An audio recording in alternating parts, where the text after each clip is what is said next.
Alhamdulillahi Rabbil Alamin. Wassalatu wassalamu ala ashrafil anbiya wal mursalin wa ala alihi wa sahbihi ajmain. Amma ba'du. Al-mukarramun para jamaah Masjid Nurul Ikhwan rahimakumullah. Syukur alhamdulillah pada malam hari ini kembali kita bisa silaturahim melanjutkan cawisan rutin kita setiap malam Ahad. Kita berharap berdoa kepada Allah Subhanahu wa taala semoga Allah jadikan semua ibadah kita, langkah kaki kita menuju rumah Allah ini sebagai bagian dari amal soleh, ibadah kita sebagai bekal untuk menghadap Allah, penyelamat kita dunia dan akhirat. Salawat dan salam semoga senantiasa tercurah limpahkan ke hariban junjungan kita Nabi Muhammad sallallahu alaihi wasallam serta keluarga, sahabat dan pengikut beliau. Jamaah yang mulia, kita masih bahas kitab Bidayatul Maniyah tentang 500 sunnah dalam salat. Kita sampai pada sunnah yang ke-45, wad'ul yadain tahta sadri. Jadi ketika kita sudah takbir, posisi tangan kita sunnah ya, jadi bukan wajib. Artinya ketika salah posisi tangan atau tidak sesuai sama sekali, sholatnya tetap sah, tidak batal. Cuma dianjurkan, diupayakan memang seluruh aturan dalam sholat itu kita lakukan, baik wajib ataupun sunnah. Kalau wajib bahaya tinggal atau salah, tidak sah, batal. Nah kalau sunnah itu bahayanya adalah ketika tidak dilaksanakan sesuai sunnahnya, sesuai aturan, apalagi sengaja meninggalkannya, maka sholatnya itu makruh. Satu saja dari sunnah dalam sholat kita tinggalkan, hukumnya makruh. Apa arti makruh? Kalau digawikan, sholatnya tetap sah, tidak batal, tetapi tidak mendapatkan pahala karena meninggalkan yang sunnah. Di mana hukum meninggalkan sunnah adalah makruh. Lawan sunnah makruh, lawan wajib haram, lawan sah batal. Nah itu ada pasangannya. Jadi yang sunnah ini jangan diremehkan ya. Ketika ditinggalkan makruh, artinya sholatnya sah tapi tidak dapat pahala, kan rugi. Nah, jadi kita berusaha semaksimal mungkin yang sunnah itu tetap dikerjakan. Nah, kita belajar ini supaya lebih sempurna sholat kita, wajibnya sempurna, sunnahnya juga sempurna, ya begitu. Yang batal kita hindari, yang makruh pun kita tinggalkan. Nah, itu sebenarnya yang harus kita lakukan dalam ibadah, termasuk salat di dalamnya. Nah, sunnah setelah takbiratul ihram, tangan kita ngangkat, sunnahnya setelah itu adalah wad'ul yadain, meletakkan kedua tangan kita atau bersedekap. Teknis bersedekap makna sesuai dengan sabda Nabi sallallahu alaihi wasallam, "Shallaitu ma'a Rasulillah sallallahu alaihi wasallam wa wada'a yadahu al-yumna ala yadihi al-yusra ala sadrih." Jadi meletakkan tangan di dada. Nah, pengertian di dada ini kalau yang memahami secara letterlek, naruhnya memang betul-betul di dada. Ya, kalau dia baca hadisnya secara langsung. Nah, kita tidak membaca hadis dan memahami secara tekstual. Tapi kita pakai pemahaman ulama. Ya. Jadi bahasa dalam hadis memang disebut ala sadri, atas dada. Nah, atas dada ini apa yang dimaksud ulama? Atas dada ini ulama menjelaskan tafsirnya. Yang dimaksud atas dada di sini adalah wa antakunal yadan fawqa surrah, ay yadha'a yadayhi ba'da irsalihima min takbiratil ihram tahta sadrihi wa fawqa surratihi. Jadi maksud ala sadrihi itu adalah bukan persis di atas dada. Ya, bukan pas di dada, sehingga ada yang seperti ini. Ya, bersedekapnya. Yang dijelaskan oleh ulama, maksud ala sadri adalah tahta sadri wa fawqa surrah. Qala an-Nawawi hadha huwa as-sahih al-mansus wa fihi khilafun masyhurun li Abi Ishaq al-Mirwazi ay yaj'alahuma tahta surrati wal madhhabu al-awwal. Jadi menurut Imam Nawawi yang paling sahih ya dalam meletakkan tangan setelah diangkat waktu takbiratul ihram itu bersedekapnya adalah tahta sadri wa fawqa surrah. Hadza huwa sahih. Inilah pendapat yang paling sahih dalam memahami hadis tadi. Jadi tangannya di atas pusat, di bawah dada, bukan pas di pusat, bukan di bawah pusat, bukan pas di dada, tetapi tahta sadri. Tahta itu di bawah, sadri dada, fauqa di atas, surrah pusat. Jadi ini pusat, ini pusat saya, tangan di atasnya, bukan pas nutup pusat, tapi di atas pusat. Ya, dan tahta sadri di bawah dada, bukan pas di dada, di bawah dada. Ya, posisinya bukan di bawah, bukan di atas. Ya, tahta sadri wa fawqas surrah. Itu penjelasan Imam Nawawi. Saya sudah kupas beberapa minggu yang lalu tentang siapa itu Imam Nawawi. Ya. Jadi dalam mazhab Syafi'i, para ulama bersepakat ketika Imam Nawawi sudah komentar, sudah buat status, kalau ibaratnya di Facebook itu, maka tidak ada satupun ulama yang berani komen. Ya, itu statusnya Imam Nawawi. Maka kitab beliau Al-Majmu' Syarah Al-Muhadzab itu number one, kitab nomor 1 dalam mazhab Syafi'i. Kalau sudah beliau tulis, sudah beliau tahqiq penjelasan-penjelasan ulama dalam mazhab Syafi'i, maka kita percaya 100% apa yang dikatakan oleh Imam Nawawi. Ya, jadi kalau ada perbedaan pendapat si A, si B dan seterusnya dalam mazhab Syafi'i, terus Imam Nawawi memilih salah satunya, maka yang dipilih adalah pendapat Imam Nawawi. Nah, jadi kalau gitu yang bukan ulama tidak berhak untuk komen. Ya, nah, kita harus tahu batasan kita sampai di mana. Walaupun pendapat beliau ini berbeda dengan pendapat ulama lain. Misalnya di sini disebutkan Abi Ishaq Al-Mirwazi. Abi Ishaq Al-Mirwazi berpendapat tangan itu ketika bersedekap di bawah pusat. Ya, annahu yaj'aluhuma tahta sirra, di bawah pusat. Memang ada hadisnya. Memang ada hadis. Jadi baik di dada atau yang tadi ya tengah-tengah antara pusat dan dada atau di bawah pusat, itu tiga-tiga itu ada hadis. Cuma masalahnya adalah pendapat siapa yang paling kita pakai, yang paling otoritas, yang paling otoritatif, ya, untuk kita jadikan iktimad, pegangan dalam hal ini.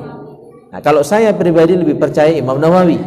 Terserah kalau Bapak nak percaya dengan Ishaq Al-Mirwazi, berarti di bawah pusat, atau nak percaya dengan Syekh Albani, dia posisinya di dada. Jadi ikut di dada itu ikut penafsiran, pemahaman dari Syekh Albani. Ya, di bawah pusat ikut Abu Ishaq Al-Mirwazi. Kalau Imam Nawawi, mayoritas ulama Syafi'i tahta sadri wa fawqa surrah, di bawah dada, di atas pusat. Jadi ada tiga macam. Lajulah nak milih yang mana? Mana aku ikut Imam Nawawi. Hadza huwa sahih al-mansus. Kata Imam Nawawi ketika beliau sudah menjelaskan tahta sadri wa fawqa surra, yang paling sahih, yang sesuai dengan nas, ya, adalah tahta sadri, di bawah dada, ya, dan di atas pusat.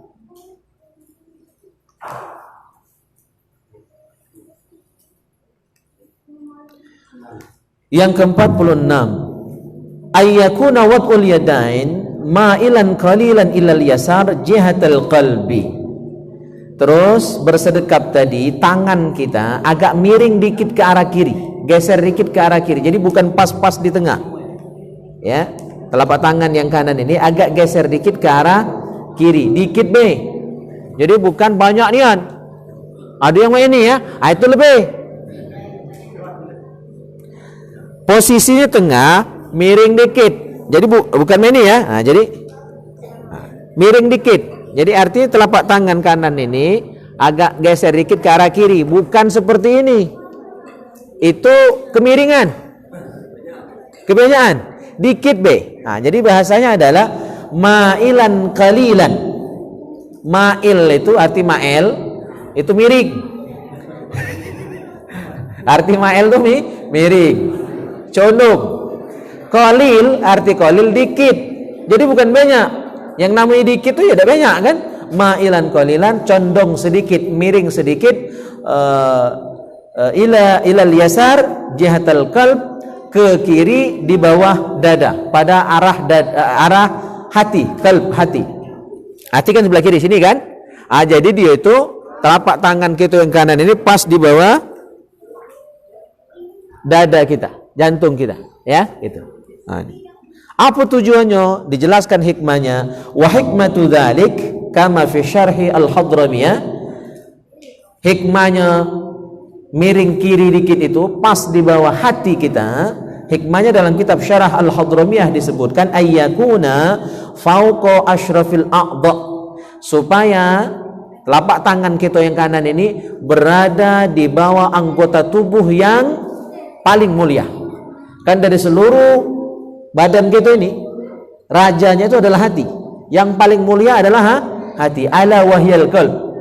Ya kan ada dalam hadis disebut, ketahuilah bahwa di dalam diri kita ada segumpal darah.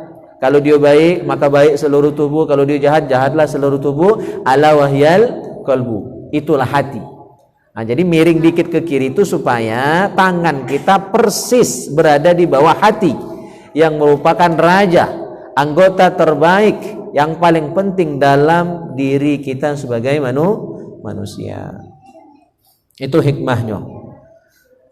Alladzi huwa mahallun niyah wal ikhlas wal khusyuk, di mana hati ini merupakan tempat beradanya niat, tempat keikhlasan, tempat kehusyuan. Jadi niat, khusyuk, ikhlas itu di hati. Maka harapan kita dengan tangan kita pas di bawah hati kita, harapannya apa? Bisa lebih khusyuk, bisa lebih ikhlas. Penulis menjelaskan di sini wal adat anna man ihtafaza ala syai'in ja'ala yadahu alaih. Karena menurut kebiasaan kita ini kalau punya barang berharga, kita pegang enggak barang itu? Kita pegang, kita jaga dengan baik, kita simpan dengan hati. Nama itu juga dengan hati kita. Ya, hati ini adalah sesuatu yang paling berharga dalam diri kita. Maka kita jaga, kita lindungi. Maka sebagai wujud perlindungan, bentuk penjagaan kita kepada hati kita, salah satunya adalah waktu bersedekap. Ya, kita taruh tangan kita di bawah hati kita, di bawah kalbu kita. Gitu.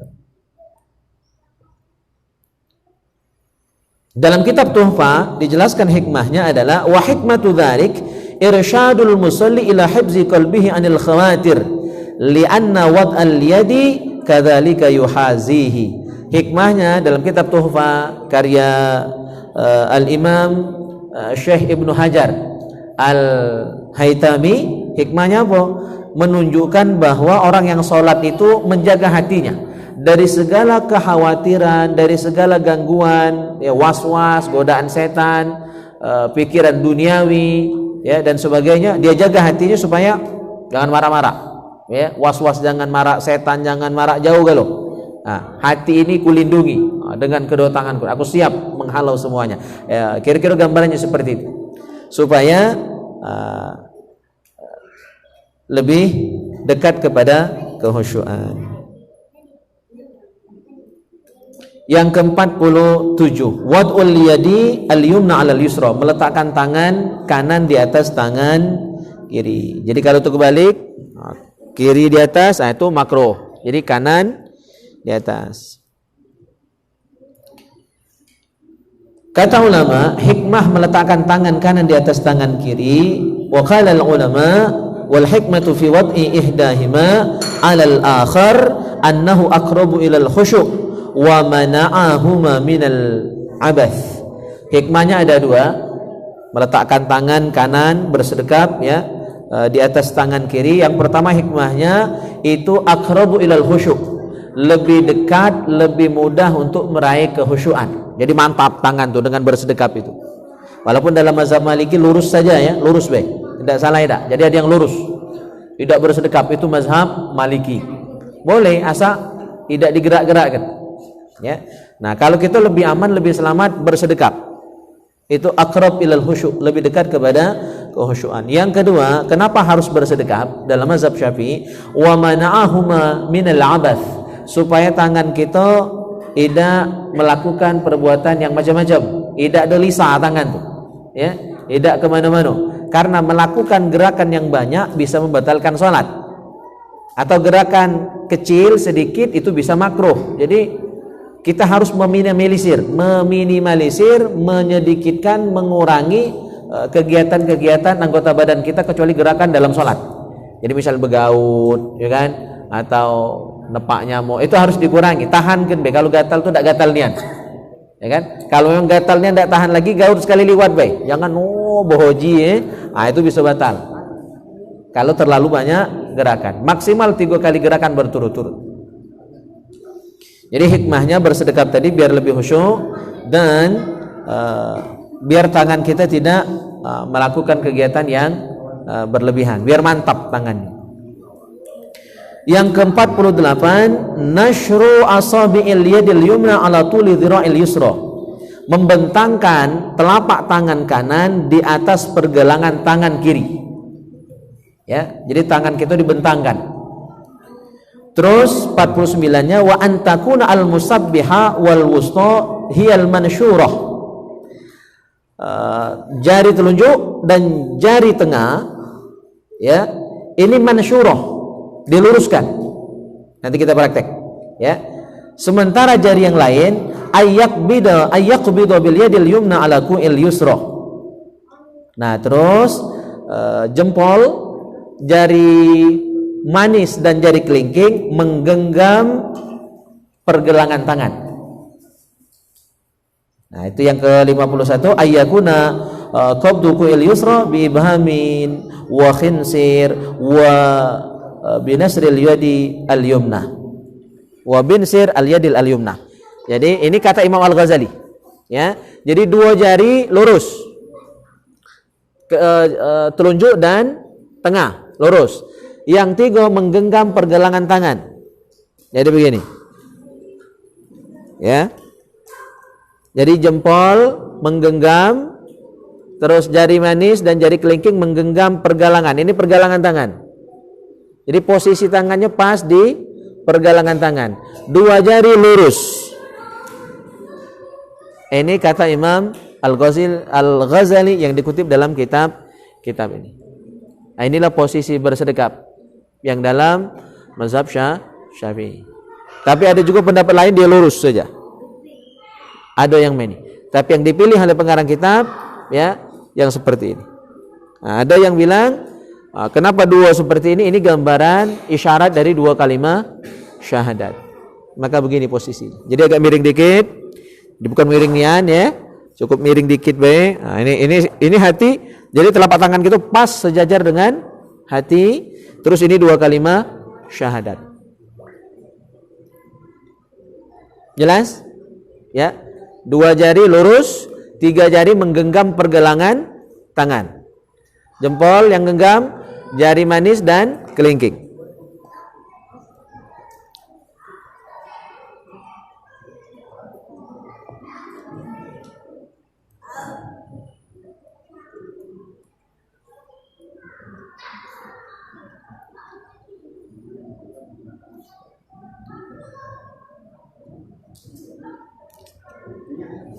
Oke, sampai di situ selesai sunnah-sunnah dalam bersedekap. Ada yang ditanyakan?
Ada pertanyaan?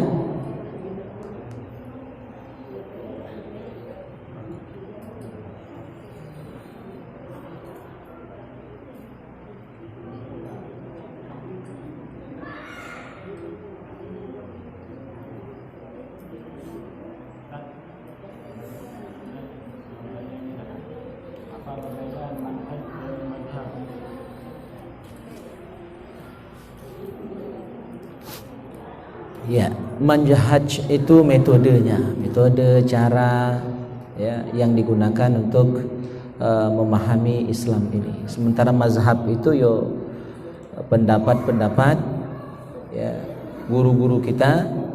Jadi ketika kita bermazhab itu berarti kita berguru. Ya.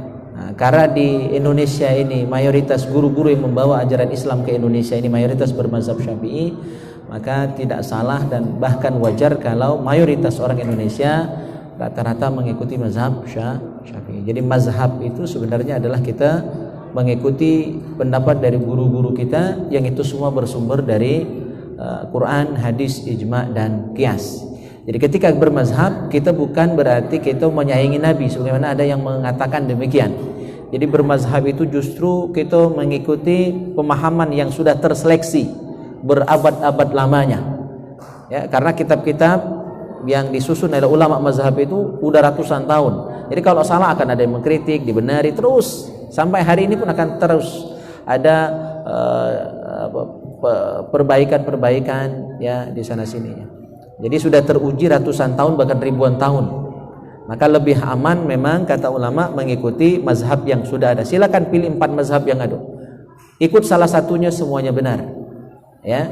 Nah, yang dikhawatirkan itu tidak bermazhab sedikit pun. Ya, jadi kita artinya gali dewe, mikir dewe, ya menggunakan pendapat sendiri padahal kita tidak punya bekal yang cukup untuk punya pendapat pribadi. Nah, itu lebih dekat kepada kesalahan. Jadi lebih aman untuk kita yang awam bermazhab. Simpelnya mazhab itu berguru. Ya, gitu. Nah, kalau manhaj itu secara umum. Ya. Metode yang digunakan.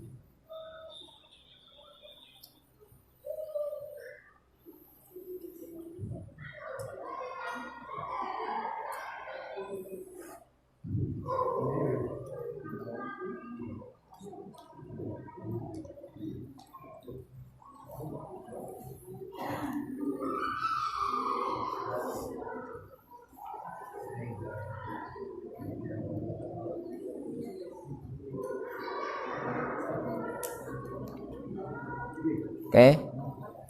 Kalau tidak ada kita lanjut. Sunnah berikutnya dalam sholat adalah doa iftitah. Jadi membaca doa iftitah termasuk sunnah. Artinya kalau tidak dibaca sholat tetap sah. Tapi kalau sengaja meninggalkan doa iftitah, ini biasa banyak tinggal dalam sholat-sholat sunnah. Menenak cepet, biasanya qobliyah, ba'diyah, tahiyatul masjid itu sering. Makanya kadang orang terlalu cepat ya kan sholat sunnahnya karena biasanya doa iftitah tidak dibaca. Nah, kalau sengaja meninggalkan doa iftitah, sholat tetap sah, tapi makruh. Artinya sholatnya tidak kasih pahala. Jadi dari sekian banyak sunnah itu satu pun jangan tinggal. Satu pun jangan tinggal. Ketika meninggalkan sunnah-sunnah dalam sholat, kata ulama, sholatnya makruh. Arti makruh, sholatnya tidak dapat pahala. Ya, itu. Nah, termasuk doa iftitah. Doa iftitah banyak versinya. Ya, banyak riwayatnya. Kalau mampu, sanggup dan hafal semua, kata Imam Nawawi dalam Al-Adhkar, dalam kitab Al-Adhkar, baca semuanya. Allahu Akbar kabiro dan seterusnya ya sampai dibaca juga terakhir Allahumma ba'id baini wa baina khotoyaya. Jadi jangan dibeda-bedakan. Cuma kalau nak milih boleh salah satu yang pendek baik misalnya. Nak Allahumma ba'id baini saja silakan. Nak wajjahtu wajhiya saja silakan. Ya, silakan. Kalau waktunya luas, lapang dan kita hafal, paling afdol kata Imam Nawawi dibaca semua versi riwayat doa iftitah itu. Itu lebih bagus daripada saling salai. Yang benar Allahumma ba'id baini, doa yang salah itu katanya. Saling salai. Ya, itu yang tidak benar itu yang saling salai. Jadi silakan kalau mau membaca semua itu lebih bagus kalau hafal. Kalau tidak pilih salah satu semuanya benar. Jadi bukan seperti yang dikatakan kalau Allahumma ba'id baini katanya Muhammadiyah. Kalau NU Allahu Akbar kabiro itu tidak benar. Karena ya itu hanya biasa dipakai, bukan berarti Allahumma ba'id baini punyanya Muhammadiyah atau Allahu Akbar kabiro itu doa iftitah punya NU. Tidak bisa diklaim seperti itu. Ya, karena semuanya punya hadis. Cuma biasanya ya kan sering dipakai. Nah, Jadi kalau kita merujuk kepada kitab-kitab standar, kitab Al-Azkar misalnya tentang seluruh zikir dalam ibadah, itu justru lebih afdol digabung. Baca galu, manhafal, mantahan juga kan? Karena bakal lama hendak dibaca galu. Nah, gitu. Bahkan ada doa iftitah yang mungkin kita tidak pernah makainya. Ya, seperti di sini dicontohkan doa iftitah versi yang mungkin jarang kita dengar. Jarang juga kita hafal. Allahumma antal malik la ilaha illa anta rabbi wa ana abduk zalamtu nafsi wa a'taraftu bi zambi faghfir li zunubi jami'an innahu la yaghfiru dzunuba illa anta. Ada yang hafal itu? Nah, itu ada versi lain lagi. Jadi artinya tidak usah nak saling salahi, banyak versi doa iftitah. Silakan baca yang hafal, yang biasa selama ini, tidak usah saling katoi ini NU ini Muhammadiyah. Itu Nabi semua yang ajarkan dan Nabi semua yang pakai. Nah, nak milih salah satu silakan. Nak makai galau digabung semua doa iftitah tadi lebih bagus. Nah, tapi untuk imam tidak disarankan kecuali makmumnya ridho. Kalau imam nak makai baca galau doa iftitah tadi kan bakal panjang tuh. Ngapa tak baca doa apa? Tak baca Fatihah imam. Ternyata imamnya baca seluruh riwayat tentang doa iftitah. Kalau makmumnya ridho tidak apa-apa. Cuma kalau makmumnya tidak ridho bakal berotoan, lebih baik pakai yang biasa dipakai saja. Ini sunnah.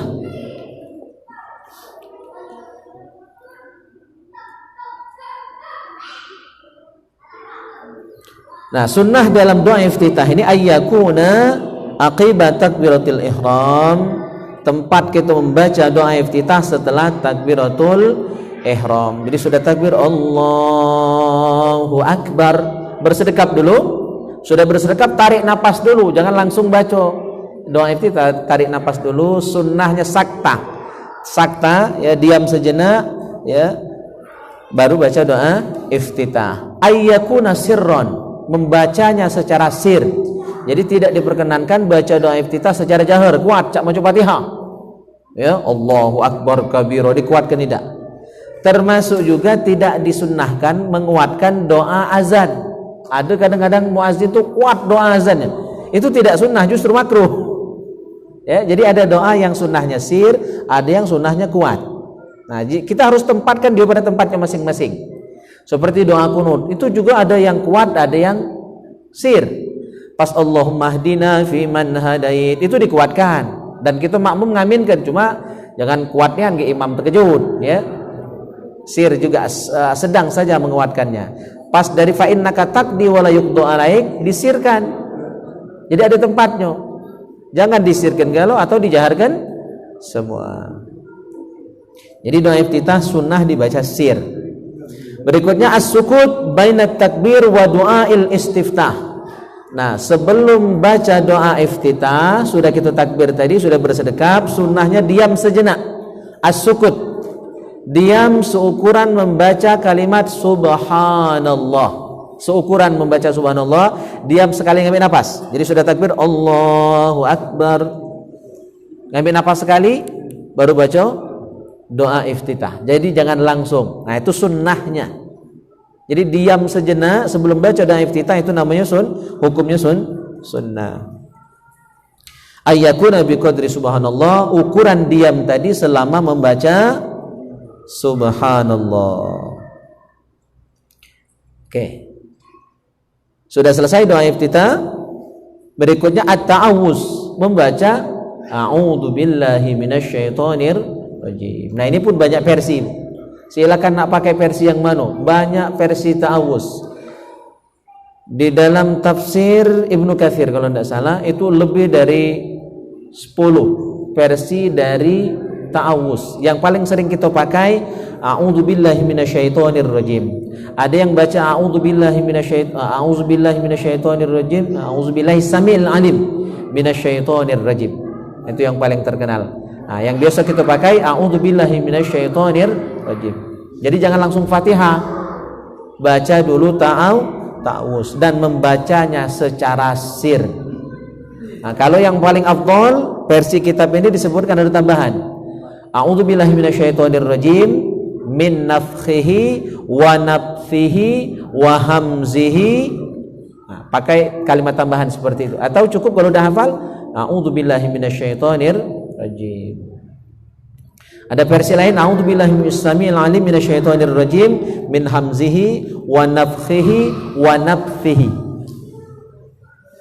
Nah, itu versinya. Kalau udah hafal cukup yang biasa, a'udzubillahi minasyaitonir rajim. Ayyakuna sirran, membaca ta'awuz tadi secara sir. Ya, cukup pelan saja. As-sukut baina ta'awuz wa du'ail istiftah. Sunnah berikutnya adalah diam sejenak antara doa iftitah dengan ta'awuz. Jadi sudah ta'awuz tadi, sudah doa iftitah, habis doa iftitah, ngambil napas sekali, ya, baru sudah itu baca ta'awuz. Diam sejenak. Nah, hukum diam sejenak sebelum membaca ta'awuz, a'udzubillah tadi hukumnya sunnah. Jadi diam saja dalam sholat, yang diamnya tadi, ya, sebelum membaca ta'awuz itu sudah dapat pahala sunnah. Ayyakuna biqadri subhanallah, diamnya tadi selama ukuran membaca subhanallah. As-sukut baina ta'awuz wal fatihah, kemudian sudah ta'awuz tadi diam lagi sejenak, seukuran subhanallah lagi sebelum membaca al-fatihah. Jadi ada beberapa diam, sudah takbir, sedekap, diam dulu baru baca iftitah. Oke, selesai doa iftitah, diam dengar baru baca ta'awuz. Sudah baca ta'awuz, diam sebentar. Nah, diamnya ini ukurannya selama bacaan subhanallah. Berarti berapa detik lah itu? 3 atau 4 detik lah ya. Nah, seukuran beberapa detik itu baru nanti baca al-fatihah. Jelas? Ayyakuna biqadri subhanallah. Lagi-lagi ukurannya adalah selama ucapan subhanallah. Waslul basmalah bil hamdalati fil Fatihah. Sunnah juga mewasolkan basmalah dengan alhamdulillah. Jadi tidak salah. Nah, jadi Fatihah itu beberapa versi. Ada yang per ayat, bismillah senapas, nanti alhamdulillah senapas, terus. Jadi sampai 7 ayat itu dibaca per ayat. Nah, sunnah juga, jadi tidak salah kalau ada yang mewasolkan basmalah dengan alhamdulillah. Cuma hati-hati mewasol itu ujungnya harus hidup. Bismillahirrahmanirrahim. Alhamdulillahi rabbil alamin. Jangan dia wasol tapi mati ujungnya. Bismillahirrahmanirrahim. Alhamdulillahi rabbil alamin. Itu salah. Jadi kalau nak diwasol, hidupkan huruf terakhir dari bismillah. Bismillahirrahmanirrahim. Milham, bukan mi'alham ya. Nah, bukan mi'alham, milham. Bismillahirrahmanirrahim. Alhamdulillahi rabbil alamin. Nah, itu boleh, sunnah. Atau versi lain dibuat seayat-seayat. Bismillahirrahmanirrahim. Baru nanti baca alhamdulillahi rabbil alamin. Jelas? Ya, jadi ada 2 versi itu. Diwasolkan basmalah dengan hamdalah atau dipisah dibaca satu-satu. Cuma hati-hati kalau wasol huruf ujung jangan mati. Hidupkan. Mim baris bawah. Bismillahirrahmanirrahim. Milhamdu. Bukan mi'alhamdu. Itu salah, cara wasolnya salah. Terus qiraatul Fatihah binafasin wahid, membaca suratul Fatihah ya senapas, artinya sayat-sayat dibacanya, sikok-sikok. Atau boleh dibaca 3 napas. Boleh kalau memang napasnya panjang, boleh dibaca senapas dari bismillah sampai dhalin. Cuma jangan ada huruf yang tinggal. Boleh kalau napasnya memang panjang. Taib.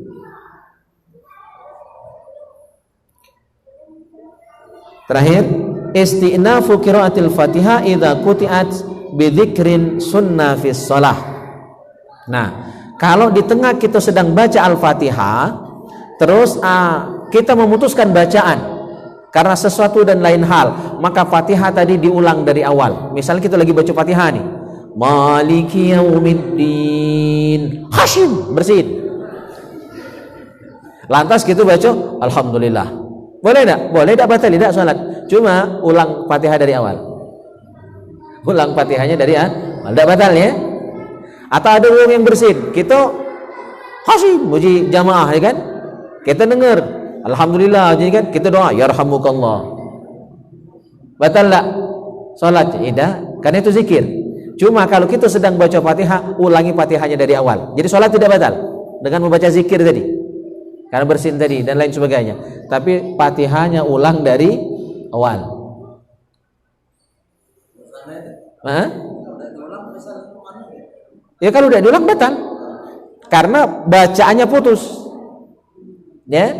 Jadi dia harus ngulang dari basmalah lagi. Di sini disebutkan ya, isti'nafu qiraatil Fatihah. Mengulangi Al-Fatihah dari awal idza quti'at, apabila terputus bacaannya bidzikrin sunnah fi shalah, dengan dia membaca zikir yang disunnahkan dalam salat. Atau misalnya kita makmum kan juga wajib baca Fatihah ya.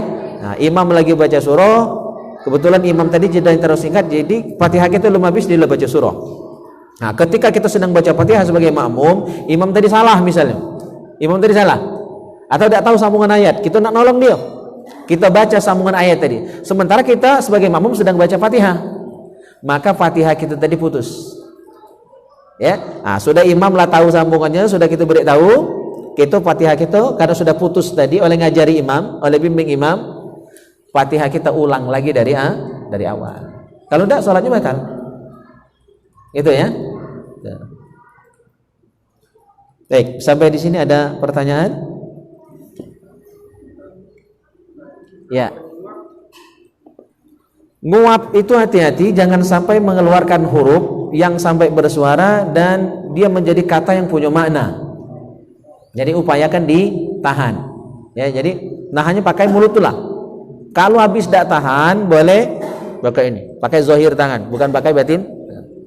Itu kalau habis tidak tahan. Jadi cara pertama ketika nguap, ya tahan dengan mulut gitu itulah. Bacaan berhenti dulu. Jangan sambil nguap sambil maco, kalimatnya jadi salah itu, kacau ya.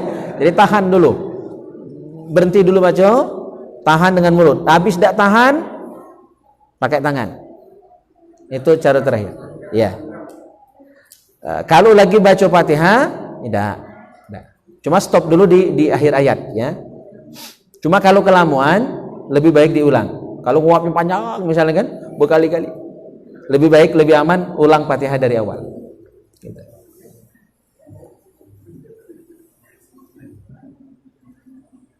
Karena begini, ngapa harus ulang dari awal kalau kelamuan? Karena Fatihah itu, ya dia ada mualat, antara ayat itu ada mualat. Mualat itu tidak boleh jedah lama. Ya, jadi dia biqadri tanafus, jedah antar ayat itu cuma senapas. Bismillahirrahmanirrahim. Alhamdulillahi rabbil alamin. Jadi senapas, kecuali darurat misalnya kita batuk. Ya batuk, nak buang ke itu boleh. Ya darurat, ya kan? Nah, itu tidak masalah. Cuma kalau sengaja misahnya lama, itu putus mualat. Putus mualat, putus Fatihahnya, batal Fatihahnya. Kalau tidak diulang, sholatnya batal. Nah, jadi mualat itu kebersambungan. Ya, jangan terlalu lama jedahnya antar ayat tadi, itu harus dijaga. Kecuali darurat tadi batuk, itu kan darurat tidak baca kan? Sambil batuk sambil maco, tambah kacau. Ya, itu darurat, boleh. Tidak putus Fatihahnya.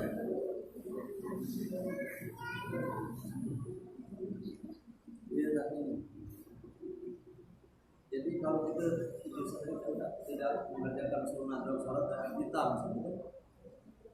itu dia makruh itu berarti nilai sholat dan nilai pahala itu iya. Nilai pahalanya itu ketika ada pahala kita sholat itu. Iya. Nah, itu memang ada dua versi. Ya, jadi ada yang bilang jadi ketika dia tidak baca doa iftitah hanya tidak dapat pahala dari doa iftitah itu saja. Tapi ada ulama yang mengeneralisir, ya, menganggap sama ketika meninggalkan satu saja sunnah dalam sholat berarti dia sudah melakukan yang makruh, berarti sholat sunnahnya itu ya tidak dapat pahala sunnah. Gitu. Jadi lebih baik artinya dihindari sebisa mungkin. Sebisa mungkin kecuali darurat. Misal darurat itu yang mana? Kita telat sholat Jumat datangnya. Ketika kita datang khotiblah khutbah. Nah, itu kan darurat ya. Kita tetap disunahkan sholat 2 rakaat.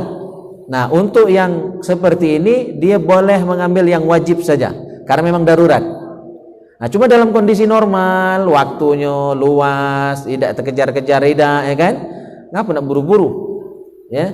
Nah, dalam kondisi normal sengaja meninggalkan sunnah makruh. Dan makruh di sini kata ulama, dan saya lebih sepakat dengan pendapat ini, menyebutkan bahwa seluruh sholatnya meninggalkan yang sunnah satu saja, maka sholatnya itu dihukum makruh. Bukan hanya karena meninggalkan satu sunnah tadi, tapi keseluruhannya dianggap makruh. Arti makruh tak dapat pahala, berarti itu nggak tunggit baik, sah, tidak batal tidak sholatnya, tapi makruh. Ya. Nah, dari 2 pendapat tadi, terserah kalau Ustadz yakin pendapat yang pertama yang menyebutkan makruhnya itu hanya sesuai yang ditinggalkan. Berarti kalau sesuai yang ditinggalkan tidak baca iftitah berarti cuma makruh karena tinggal iftitah saja. Berarti yang lain tidak. Nah, pendapat kedua menyamaratakan. Asa tinggal si kok yang sunnah makruh kalau. Gitu. Iya. Ini masalah apa itu ingat kata saya almarhum dari Jabir. Iya. Masalah sholat Jumat tadi. Jadi banyak katanya jamaah ini datanglah terlambat, sholat sunat pulang. Lalu apa? Ketika khotib itu sudah baca khutbah mimbar, kita pilih yang wajib dulu. Dengarkan berdasarkan sholat sunat. Iya. Tidak usah lagi kita sholat sunat. Dengarkan yang wajib dulu. Karena apa? Ketika kita mendengarkan yang wajib, menggugurkan yang sunat. Yang wajib dulu. Masuk ke pendapat tadi. Iya, iya. Ya, jadi untuk Al-Quran kita salut dengan Syekh Ali Jabir, dan kita berdoa semoga beliau senantiasa diampuni Allah, ditempatkan di surganya Allah yang penuh dengan kenikmatan, ya. Ruh beliau diterima oleh Allah Subhanahu wa taala. Kita Al-Quran salut sama beliau, tapi fikih bukan bidang beliau. Maka pendapat beliau seringkali kontra dengan Buya Yahya. Misal tentang akikah, tentang kurban, ya, beberapa tahun yang lalu kan itu sering kontra. Termasuk masalah itu. Karena beliau bukan ahli fikih. Itu. Jadi kita harus membedakan, ahli Al-Quran belum tentu ahli fikih. Bukan berarti kita mencela beliau, tidak. Ya, karena ini wilayahnya masing-masing. Ahli fikih dalam masalah hukum lebih kita ikuti. Dan menurut ulama dalam mazhab Syafi'i, sholat sunnah tetap disunnahkan ketika khatib sedang khutbah, tapi sunnahnya dipercepat. Nah, itu jalan tengahnya. Jadi tetap sunnah, cuma jangan lamonian, jangan lambatnian. Jadi dia boleh ngambil yang wajib biasaan itu. Tidak makruh, karena memang dia jalan tengah. Ya, jadi sunnahnya dapat, mendengarkan khutbah juga dapat. Ya, jadi sunnahnya dipercepat, diringankan saja. Jadi ngambil yang wajib-wajib baik. Jadi doa iftitah boleh tinggal, yang sunnah-sunnah yang lain boleh tinggal. Dia ngambil baca Fatihah baik. Jadi surah boleh ditinggalkan saat itu, biar bisa cepat-cepat mendengarkan khutbah. Saya pikir itu sudah jalan tengah. Jadi tidak meninggalkan sholat sunnah, tapi bisa cepat mendengarkan khutbah. Ya, gitu. Dan mendengarkan khutbah itu hukumnya sunnah menurut ulama Syafi'i, bukan wajib. Ya, sunnah bukan wajib. Jadi orang ngomong itu makruh, bukan berdosa.